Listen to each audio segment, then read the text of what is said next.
Kei te haere tētahi kai hoko whare o tāmaki ki te kōti ki te wero i tana pakihi hoko whare.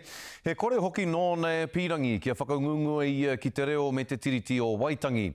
Koe ki atu te wahine hoko whare nei, ki te tohe tonu ia, kia haere ia ki te kōti, kia kaua ia e whai wāhi ki taua hōtaka mo te reo me te tiriti, te rāpea ka ngaro tana raihana mahi. Anei rā, a Tāroe Black. He hōtaka whakawhanake hoko whare ki roto i te reo Māori me te tiriti o Waitangi. The first part of the training, and the training's online and it's about an hour and a half. Mai te urunga o te marae te... Kua mana tēnei kaupapa te kākano muna kai whakarite hoko whare. I nāia nei auare ake nā te mea kāre te kai whakarite a Janet Dixon mo te ako, kāre hoki mo te kōrero i runa kāmera.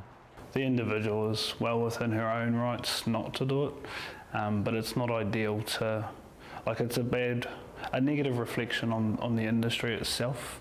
E ai ki nā kāhui o runa, ka whakakorea tōna raihana. It's quite common now for lots of bodies in the health sector, in law where I am, to have some minimal understanding of Te Tiriti o Waitangi and Te Ao Māori to function. Ko Hobson's Pledge tōna kai taunaki ki te kōti, ki te tohe i te whakawhanaketana o nā akorana i roto i te reo Māori me te tiriti o Waitangi.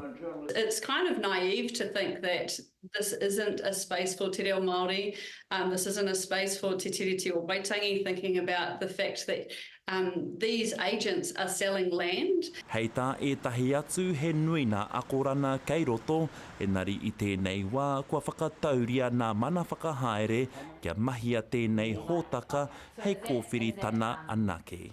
News to my ears, if that is the case, that's unfortunate. Kei te hiahia a Janet Dixon kia arotaki tōna take e nā mana hoko whare. Tāroe Black, te karere.